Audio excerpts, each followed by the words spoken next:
أعوذ بالله السميع العليم من الشيطان الرجيم بسم الله الرحمن الرحيم والصلاة والسلام على أشرف المرسلين سيدنا محمد وعلى آله وصحبه أجمعين. Assalamu alaikum wa rahmatullahi wa barakatuh. Je suis très content de pouvoir vous retrouver pour une nouvelle émission sur le message de l'islam pour que nous puissions ensemble réfléchir à certains des thèmes. Et aujourd'hui, j'aimerais aborder la question de la sincérité. La sincérité ou l'excellence également, telle qu'elle a pu être traduite dans le Coran et dans le hadith du prophète. Alors vous savez, vous vous rappelez, c'est la notion de l'ihsan en l'occurrence. Dans le hadith, Jibril, alayhi salam, quand Jibril vient voir le prophète, il lui pose trois questions. Il lui pose la question de la dimension de l'islam, il lui pose la question de Akhbirni an al-Islam, Akhbirni an al-Iman, il lui pose la question de ce qui va être en fait constitué plus tard l'élément de l'étude de la aqida, de l'islam, je veux dire des ibadat, puis ensuite de la aqida dans l'iman, et puis comme dernière de ces trois questions, avant qu'il lui parle des signes de la fin des temps, eh bien, il va lui poser la question de Akhbirni an al-Ihsan. Dis-moi ce qu'il en est de la sincérité, de cette étape ultime dans laquelle il faut, à laquelle la musulmane et le musulman doit parvenir. Et puis la réponse du prophète qui va être confirmée par Jibril alayhi salam, par l'ange Gabriel, eh bien, c'est de dire que tu adores Dieu comme si tu le voyais, car si tu ne le vois pas, lui certes te voit. Cette dimension de l'adoration, de l'ihsan, de la sincérité, en fait, qu'est-ce qu'elle dit si vous y réfléchissez, et si nous y réfléchissons ensemble, au-delà de ce que parfois on en a fait. Ce qu'on en a fait parfois, malheureusement, c'est de prendre l'autre versant, finalement le versant négatif. C'est que tu adores Dieu comme si tu le voyais, car si tu ne le vois pas, lui te voit, ça veut dire lui te surveille. Et cela veut dire en fait que comme il est toujours là et qu'il nous surveille, c'est une relation à Dieu qui est une relation de surveillant à une femme et un homme qui, dans sa vie privée, dans son espace privé, dans son orientation privée, eh bien, peut de ce point de vue-là être totalement sous surveillance et donc avoir cette crainte d'être vu dans la faute. Mais avant qu'on en vienne à cet élément-là, avant qu'on en vienne à l'élément de ce peut être une faute, que Dieu surveille, qu'il surveille nos erreurs. Comme on dit parfois avec les enfants, quand on leur dit, eh bien, vous connaissez cette histoire de ces enfants qui devaient aller cacher une pièce et quelqu'un leur a dit, allez cacher une pièce sans que personne vous voie. Et donc tous sont allés à l'exception d'un seul qui est revenu pour dire, j'ai pas pu. On a dit, mais pourquoi t'as pas pu cacher, t'as pas trouvé un endroit où personne ne te voyait? Et lui répond, ce jeune homme, non, il n'y avait pas, il y avait Dieu toujours avec moi, donc je ne pouvais pas cacher cette pièce. Et donc ça voulait dire que lui avait compris la présence de Dieu dans l'acte qu'il avait à faire. Alors ça, ce sont des histoires avec lesquelles on enseigne aux enfants que Dieu est partout avec nous et qui nous rappellent que Dieu est partout. Mais ce qui est plus essentiel dans le hadith de la sincérité, l'ihsan, c'est-à-dire cette dimension de sincérité, c'est trois choses qu'il faut retirer de ce hadith d'abord. D'abord, adorer Dieu comme si tu le voyais, ça veut dire en fait être dans une adoration où c'est une adoration dans le sens de sa présence. C'est avant même la faute, c'est adorer Dieu comme si tu le voyais, c'est développer en soi le sens de sa présence. Et développer en soi le sens de sa présence, rien que le début de ce hadith est très très très profond. Parce que Allah subhanahu wa ta'ala dira dans un autre hadith, on le sait, ce hadith des awliya, man aada li waliyan fa'adhantuhu bil harb, c'est-à-dire celui qui va être l'ennemi d'un de mes amis, eh ben, je vais lui faire la guerre. Et ce qui va ressortir de ce hadith, que Allah subhanahu wa ta'ala, quand il dit attention à ceux qui sont proches de moi, à ceux qui sont dans la présence, c'est-à-dire ceux qui sont emplis de la présence d'Allah, qui sont ses amis, al-awliya, au sens qui s'approche de cette dimension de l'ihsan, qu'est-ce qu'ils ont? Eh bien, ils sont l'œil par lequel voit, l'oreille par laquelle il entend, la main par laquelle il touche, Allah subhanahu wa ta'ala dit, et le pied par lequel il marche. C'est cette dimension qui n'est pas en fait le fait que Dieu s'incarne, absolument pas. C'est-à-dire, on ne peut pas considérer ceci.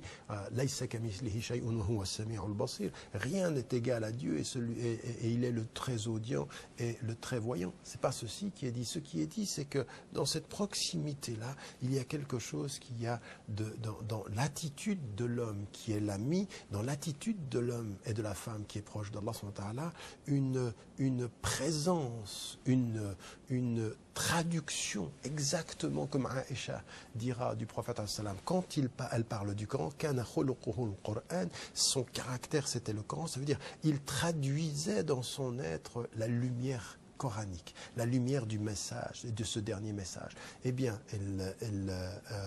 le rapprocher, celui qui atteint ce stade de l'ihsan, il doit travailler à cette proximité avec Dieu, c'est-à-dire qu'il soit là. Et donc, il n'y a plus d'espace privé et d'espace public. Il y a l'espace de la lumière, l'espace de la présence, l'espace de la communication. Et donc, ça veut dire que dans sa vie privée, c'est pour ça qu'il y a cette dimension de l'ihsan aussi, de la dimension de la sincérité. De la sincérité, c'est la cohérence.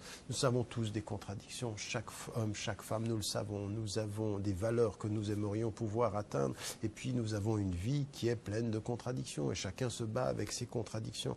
La sincérité, c'est pas de ne pas avoir de contradictions. La sincérité, c'est de les reconnaître. Quand Hanzala, par exemple, va voir Abu Bakr as-Siddiq, et qu'il lui dit, quand je suis avec le prophète, c'est comme si je voyais le paradis et l'enfer. Puis ensuite, je retourne à mes affaires. Puis j'oublie, je ne suis pas avec, je suis dans les affaires de ce monde-là, donc je ne suis pas toujours avec Dieu. En fait, il est en train de lui dire, je ne suis pas toujours min ahl al-ihsan, je ne suis pas toujours de ces gens qui sont avec Dieu toujours. Je suis un être humain qui, quand il retourne à sa famille, quand il retourne à son travail, eh bien, oublie. Et puis, Abu Bakr as-Siddiq a exactement la même réaction. Il dit, mais ça m'arrive à moi aussi. Abu Bakr as-Siddiq, qui est l'ami du prophète, il dit, ça m'arrive à moi aussi, je vis la même expérience. Et donc, est-ce qu'on est des munafiqoun? Est-ce qu'on est des hypocrites? Est-ce qu'on est des hypocrites? Ils vont vers le prophète et le prophète il les apaise en leur disant, mais non, d'abord, il en est ainsi. Si vous vous souveniez, si vous étiez toujours dans l'état dans lequel vous êtes quand vous êtes avec moi, eh bien les anges vous salueraient dans vos demeures et sur sur les sentiers. Et puis ensuite, il s'arrête et il dit à Hanzala, il lui dit c'est-à-dire 1 heure pour ceci, 1 heure pour cela. Donc, l'ihsan, ça n'est pas d'être en constante prière, en constant souvenir. Bien sûr qu'on va oublier, bien sûr que ça veut dire quoi? 1 heure et 1 heure. 1 heure pour être dans l'adoration, et puis 1 heure pour reconnaître les limites de son adoration, pour y revenir. Mais la qualité de son repos va déterminer la qualité de son souvenir, bien sûr. Parce que ceux qui, pour se reposer, s'éclatent, s'oublient, perdent, sont dans la rafla, font n'importe quoi, ils ne peuvent pas revenir dans la qualité. On voit des gens qui, en Europe aujourd'hui, aux États-Unis, même en Afrique, même à travers le monde, ils font la prière, et tout après, quand ils ont fait la prière, ils vont s'éclater, ils vont s'oublier, ils vont se perdre. Non, ça veut dire, attention, la dimension ici de l'heure de repos, elle est nécessaire. Vous n'êtes pas hypocrite si vous avez besoin de ceci. Vous êtes hypocrite, de ne pas le reconnaître, vous seriez hypocrite, ou 2, vous seriez hypocrite de vous complaire au nom de cette heure de repos, de négliger l'heure du rappel. Donc, de ce point de vue, il est vraiment très très important pour nous de nous souvenir de ça, de nous souvenir de cette dimension que Allah subhanahu wa ta'ala, il est là et qu'on essaye de lutter contre ses propres oublis en commençant par reconnaître. Donc la sincérité, ce n'est pas prétendre à la perfection, c'est la gestion de l'imperfection. C'est la reconnaissance de ses limites. Et puis de ce point de vue-là, d'essayer chaque jour. Donc comme si tu le voyais, c'est qu'en fait tu ne le vois pas et tu ne seras jamais dans la vision permanente d'Allah subhanahu wa ta'ala, dans sa présence, mais il faut savoir qu'il est présent. Alors évidemment, ça veut dire une attention tout à fait particulière. Vous savez, les compagnons, quand ils ont demandé au prophète alayhi salam comment, où est Dieu, comment est-ce qu'on lui parle, il dit idha sa'alaka ibadi anni fa inni qarib ujibu da'wata ad-da'i idha da'an.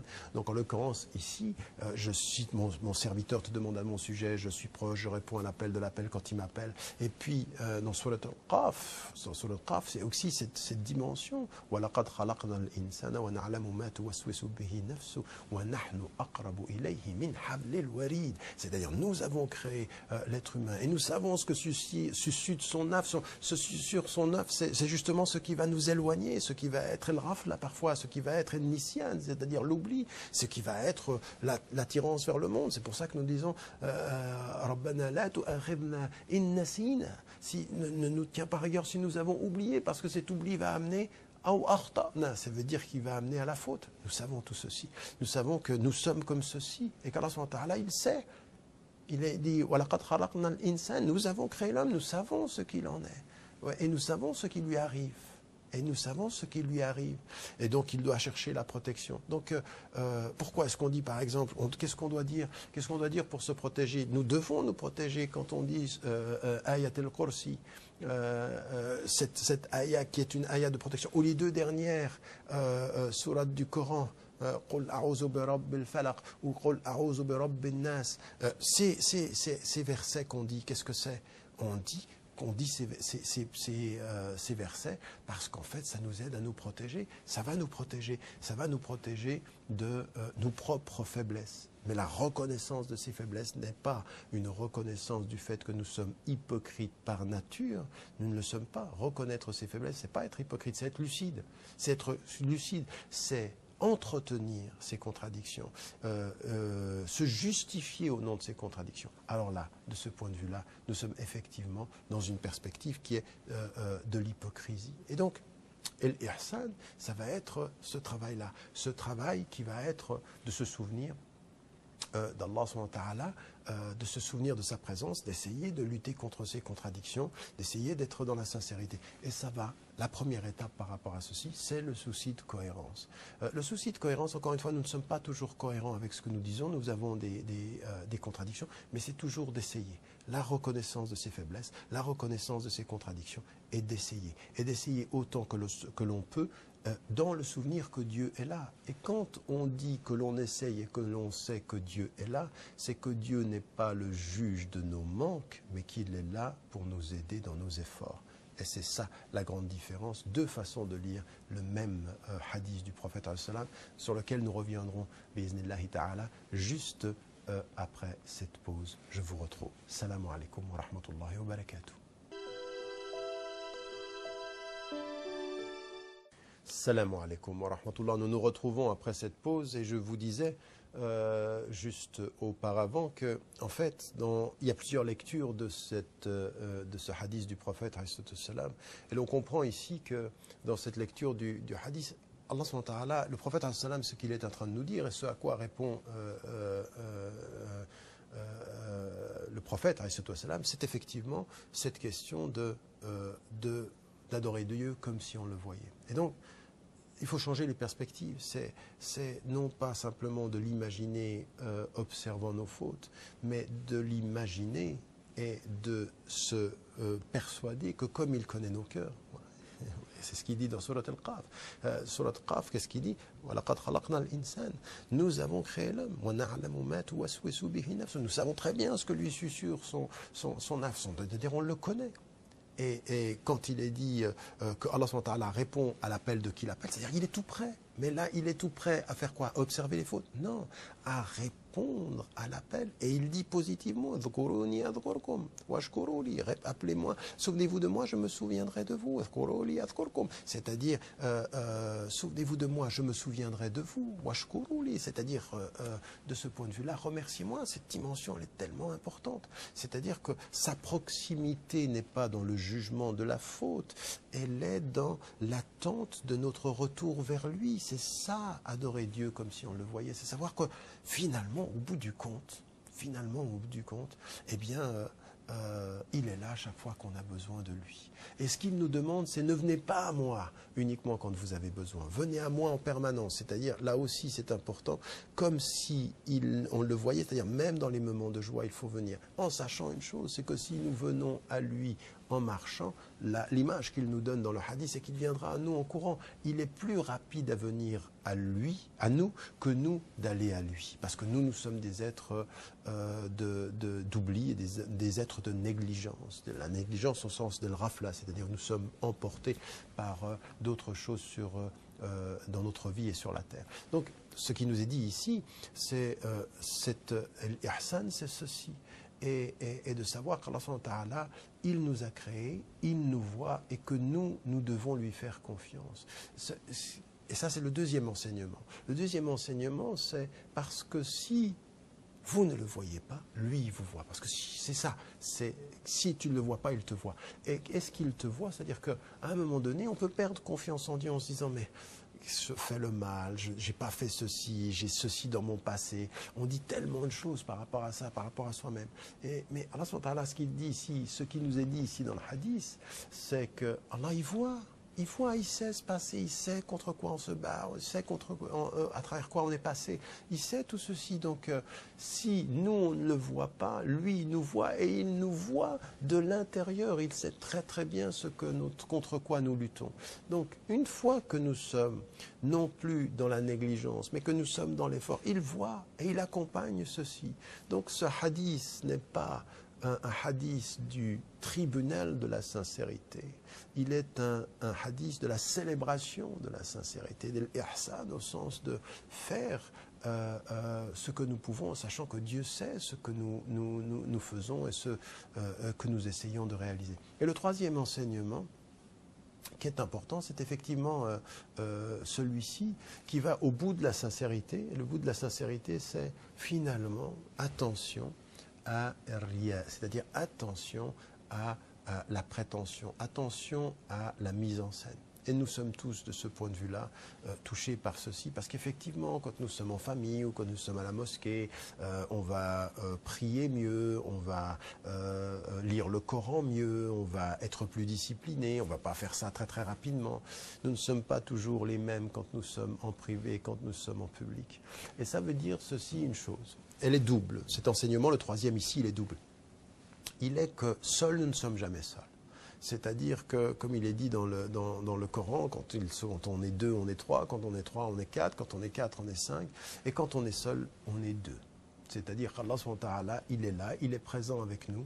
Et donc, c'est un premier enseignement qui est de dire, nous ne sommes jamais seuls. Nous ne sommes jamais seuls dans la peine ou dans la difficulté. Il faut lui parler, il faut être en communication avec lui, parce qu'il sait, parce que parfois, on a envie de dire ce que l'on sait qu'il sait, parce qu'en le disant, ça nous permet à nous de formuler clairement ce qui nous habite, et lui le sait. Mais cet élément de la communication, des doigts, tout ceci, c'est les doigts quand on est seul, simplement mettre les mains comme ceci et invoquer dans la liberté, parce que vous avez la lecture du Coran qui est codifiée, le Coran al-Qira'at ta'abbudiyya, c'est-à-dire quand on lit avec une lecture d'adoration, puis il y a les invocations, et les invocations, comme dit le hadith, et le dua ou l'ibada. Le dua, c'est l'adoration, c'est-à-dire que c'est véritablement là où vous communiquez avec Dieu dans la solitude, où vous communiquez avec le cœur, vous communiquez avec l'intelligence. Ça fait partie de l'ihsan. Et dans ces moments-là, c'est là où vous vous rappelez que Huwa Tawwab, et c'est là où vous faites la tauba. La tauba, qu'est-ce que c'est? C'est de regretter ce que vous avez fait, d'espérer de ne pas recommencer, et puis d'être assuré, d'avoir cette certitude que Dieu efface, il enlève tout ceci. C'est ça, et tawba. Et tawba, c'est ça que ça veut dire. Et donc, dans cette solitude-là, et l'ihsan, c'est aussi comprendre les dimensions de l'invocation. Quand on dit qu'on demande à Allah subhanahu wa ta'ala sa rahma, quand on demande son pardon, quand on lui demande de nous donner la force, quand on lui demande l'amour de nos parents, tout ce qu'on lui demande, tout ceci, c'est une communication. Ça fait partie de l'ihsan, ça fait partie de cette solitude qui n'est jamais solitude, de ces difficultés qui ne sont jamais des difficultés. Regardez le prophète, c'est incroyable, il va quitter la Mecque, il organise tout pendant 1 année et demie, et tortille, tout ceci c'est planifié, on va partir comme ceci, on a même un guide, il va nous faire partir par le sud pour dérouter l'ennemi, et puis finalement sur la route il se retrouve dans une caverne, et dans cette caverne qu'est-ce qui les protège? Eh bien une toile d'araignée, la fragilité de la toile d'araignée, solide dans sa constitution, fragile dans sa destruction, un coup de doigt on l'enlève, et c'est que ceci qu'Allah a mis dans la fragilité, et là vous êtes dans l'ordre de l'ihsan. Le prophète avec Abu Bakr as-Siddiq, ils ont tout mis dans leur tout ce qu'ils ont fait, ils ont fait ceci pour Dieu, il a établi rationnellement, il a tout planifié, et à un moment donné, suspendu au pouvoir de Dieu et dans la sincérité absolue. Est-ce que tu fais confiance à Dieu, oui ou non? Est-ce que cette confiance est en Dieu? Est-ce qu'on a atteint l'ihsan, c'est-à-dire au-delà de la planification, le fait de se livrer cœur, corps et âme à Dieu en disant, ben voilà, maintenant tout est entre tes mains. Et regardez ce que dit le prophète à son ami. Qu'est-ce que tu penses de deux? Dieu est le troisième. On n'est pas seul. On n'est pas seul. Ils sont en face de nous. Une toile d'araignée fragile nous sépare, mais la puissance du divin nous protège à l'intérieur. Ça fait partie de l'ihsan, c'est-à-dire de la sincérité ultime de l'action, se dire, bon, ben, j'ai tout fait ce qui en était en moi, et puis à un moment donné, la hawla wa la quwwata illa billah, il faut adorer Dieu comme s'il était là. En fait, il est là. Abu Bakr as-Siddiq, qui a peur. Et non, la takhaf, n'aie pas peur, c'est là où l'ihsan va être mesuré. Donc vous voyez, ce dernier élément, il est particulièrement important. Et puis l'autre versant, effectivement, c'est celui sur lequel on doit savoir, c'est-à-dire qu'Allah subhanahu wa ta'ala, il voit nos fautes et il voit ce que nous cachons aux êtres humains. Et là, à des moments donnés, on n'a même pas besoin d'avoir des mouftis ou des savants. On sait, quand on a le minimum d'éducation élémentaire, on sait ce qu'on ne doit pas regarder quand on est en train de regarder la télévision, quand on est en train de regarder Internet et qu'il y a des choses qu'il ne faut pas qu'on regarde. Eh bien, à des moments donnés, la télévision, ce n'est pas haram en soi. La télévision, c'est un instrument. Il y a des façons qui sont justes de l'utiliser, des façons qui ne sont pas justes. De la même façon, eh bien, Internet, eh bien, on le sait, ceci. On n'a pas besoin d'un moufti qui vienne vers nous et disent haram. Ce que tu regardes, mais non, on le sait, notre cœur sait, et Dieu est là aussi, quand on sait que Dieu est là. C'est pour ça que dans l'ihsan, au moment où il est dit dans le hadith, que celui qui commet une faute, à ce moment-là très très précis, il n'est pas croyant, c'est-à-dire il ne sait pas que Dieu le voit, il a oublié la dimension de l'ihsan. Donc il y a à se souvenir de ceci, et là ce dont on s'aperçoit dans l'ihsan, c'est un degré supérieur. Il faut travailler sur soi-même pour arriver à cela. Alors, comme je viens de vous dire, on fait la planification, le prophète a fait la planification, et à un moment donné, la sincérité, le fait de se dire, là, c'est toute la puissance, c'est pas moi. Quand on est médecin, par exemple, eh bien, on fait tout ce qu'on doit faire comme étude, eh bien, à un moment donné, atawakkalu ala Allah. Tawakkul, là, ça fait partie de cette compréhension de l'ihsan, de cette sincérité, de s'en remettre à Dieu absolument. Mais ça va même plus loin. Quand il est dit dans le Coran, une formule qui est tout à fait étonnante. Souvent, d'ailleurs, quand moi j'étais interpellé dans le passé et que l'on me disait ben, qu'est-ce que c'est que l'islam, je disais souvent que l'objectif de l'islam c'était el-adl. El-adl, c'est-à-dire, parce que c'est un des noms d'Allah, el-adl, et puis c'est la justice. Et on s'aperçoit qu'il faut faire attention parce qu'en fait, l'ultime objectif de l'islam, c'est plus c'est salam. Et salam dans tous les sens du terme. Salam at-nafs, la paix intérieure, salam at-l'insan, et salam at-kawn, c'est-à-dire tout, c'est répandre la paix. C'est ça que nous devons faire. Et en fait, la justice, c'est un des moyens de ceci. C'est un des moyens, mais c'est pas la finalité. Il faut pas adorer la justice, il faut s'en servir, il faut l'appliquer pour atteindre la paix entre les deux. Parce que pas de justice, pas de paix.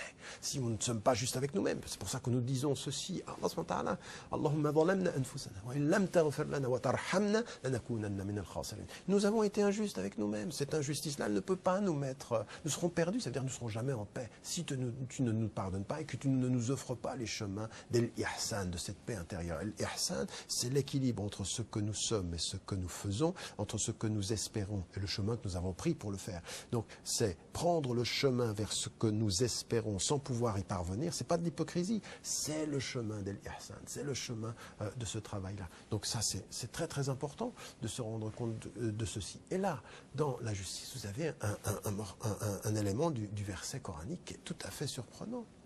Inna Allah ya'muru bil 'adl wal ihsan.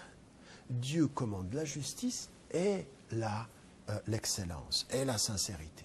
Cette excellence et cette sincérité. Donc la justice, ce n'est pas la finalité. Donc effectivement, il faut se battre pour la justice. Effectivement, il ne faut pas laisser l'injustice. Il faut être dans la dignité. Mais au-delà de la justice, il y a la disposition du cœur. Pour celui qui a été, par exemple, victime d'une injustice, la capacité de pardonner. Pour celui qui voit son droit, la capacité d'aller au-delà. Souvenez-vous de l'histoire de Loubaba. Loubaba, c'était celui qui gardait Médine quand le prophète ﷺ partait. Et Loubaba, il avait un arbre fruitier qui était tenu par un esclave. Et cet esclave, il le gardait. Et Loubaba, il dit, ceci est le mien. Et l'esclave a dit, mais c'est la seule chose que je possède. Et finalement, après investigation, c'est Loubaba qui avait raison. Et donc, il voulait prendre son droit, c'était la justice. Et un des compagnons qui est ici, il voit ceci et il dit à Loubaba, écoute, donne-moi ton verger, je te donne tous mes arbres. Mais donne-moi le verger. Et Loubaba, il va y gagner. C'est-à-dire que non seulement il a la justice de son côté, mais tout à coup, il a le commerce qui va le faire gagner. Et il accepte. Et ce que fait ce compagnon, c'est qu'il prend le verger et il le redonne aux pauvres. C'est-à-dire que lui, il a appliqué. Tu avais raison en justice. Le prophète sallam t'a proposé et l'excellence. Tu as voulu la justice, c'était ton droit, mais l'excellence, c'est de dépasser cela. À chacun d'entre nous, ce travail de la justice comme moyen, jamais comme finalité, et puis la générosité, et puis le bien, et puis l'excellence. Parce que Dieu nous voit, quand on marche vers lui, il est l'ami de nos efforts, et non pas simplement le juge de nos fautes. Il est le Rahman. Inch'Allah, nous nous retrouvons sur la chaîne satellitaire Iqra ou sur notre site où vous pouvez laisser également des messages. À bientôt. Inch'Allah. Assalamu alaikum wa rahmatullahi wa barakatuh.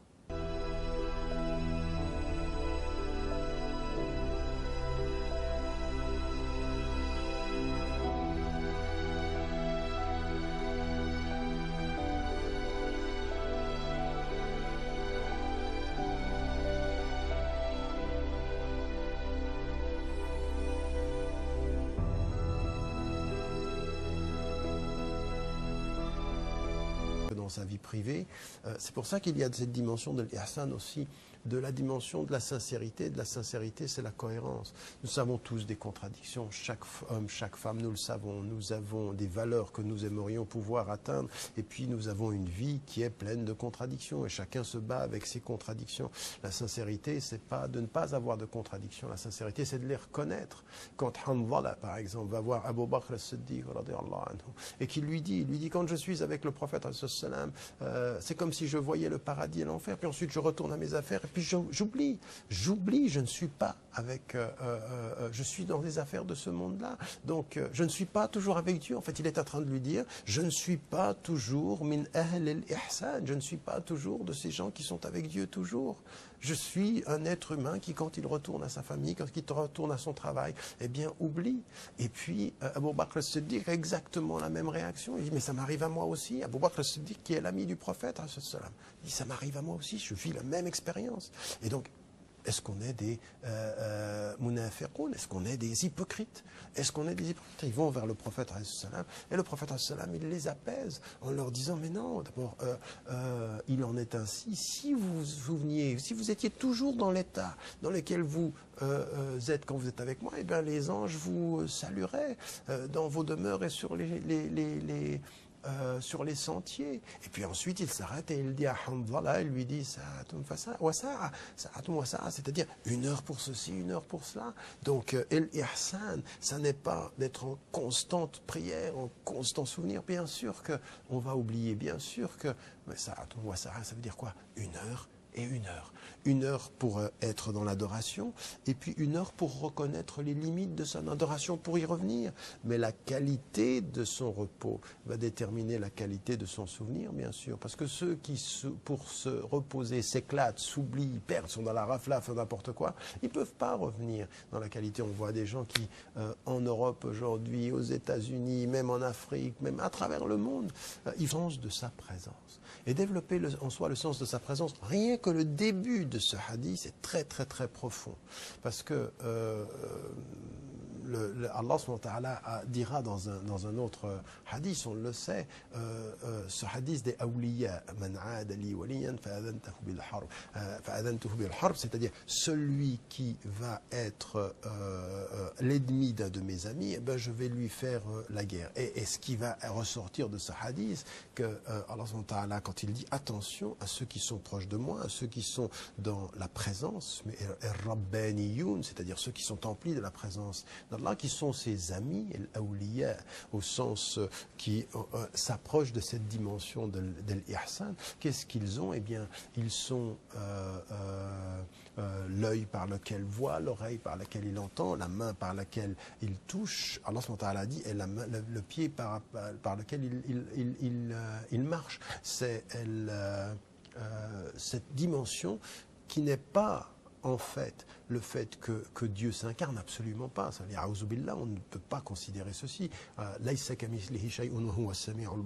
Rien n'est égal à Dieu et il est le très audient et le très voyant. C'est pas ceci qui est dit. Ce qui est dit, c'est que dans cette proximité-là, il y a quelque chose qui a dans l'attitude de l'homme qui est l'ami, dans l'attitude de l'homme et de la femme qui est proche d'Allah subhanahu wa ta'ala, une présence, une traduction, exactement comme Aïcha dira du prophète quand elle parle du Coran, son caractère c'était le Coran, ça veut dire il traduisait dans son être la lumière coranique, la lumière du message, de ce dernier message. Eh bien,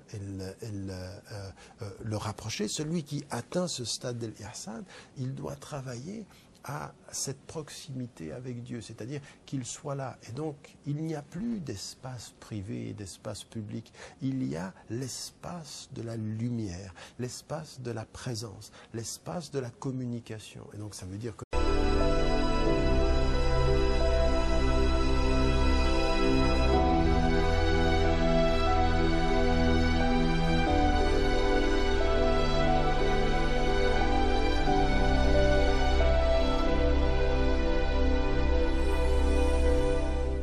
أعوذ بالله السميع العليم من الشيطان الرجيم بسم الله الرحمن الرحيم والصلاة والسلام على أشرف المرسلين سيدنا محمد وعلى آله وصحبه أجمعين.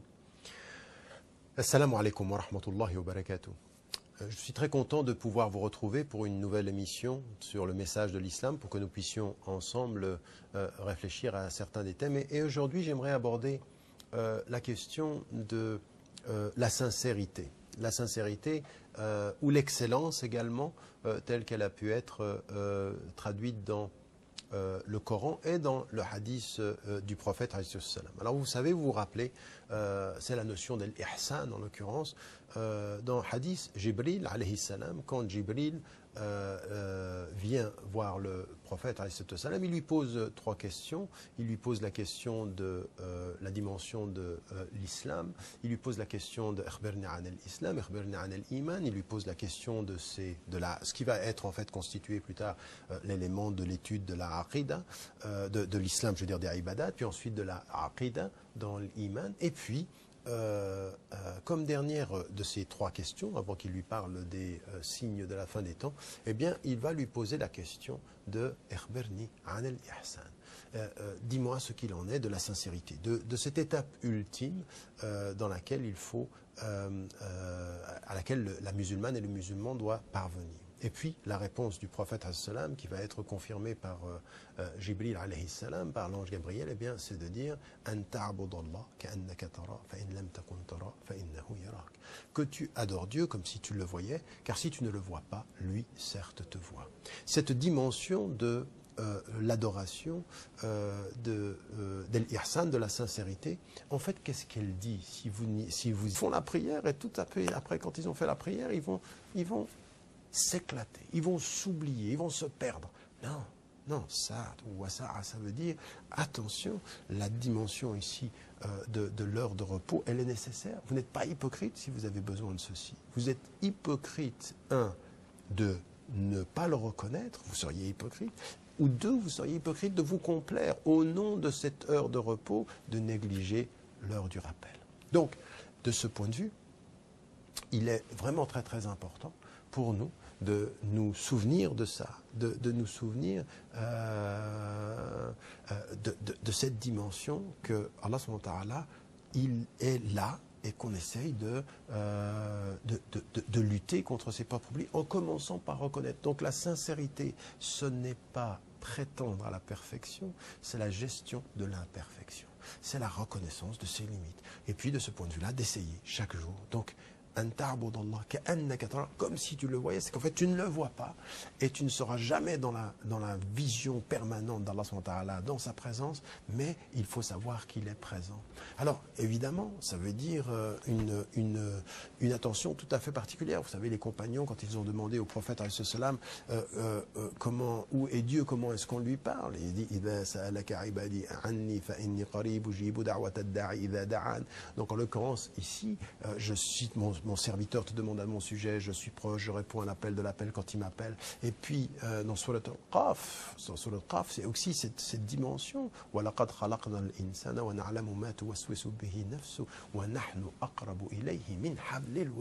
C'est-à-dire, nous avons créé l'être humain et nous savons ce que suscite son œuf. Sur son œuf, c'est justement ce qui va nous éloigner, ce qui va être el rafla parfois, ce qui va être el nisyan, c'est-à-dire l'oubli, ce qui va être l'attirance vers le monde. C'est pour ça que nous disons Rabbana la tu'akhidhna in nasina.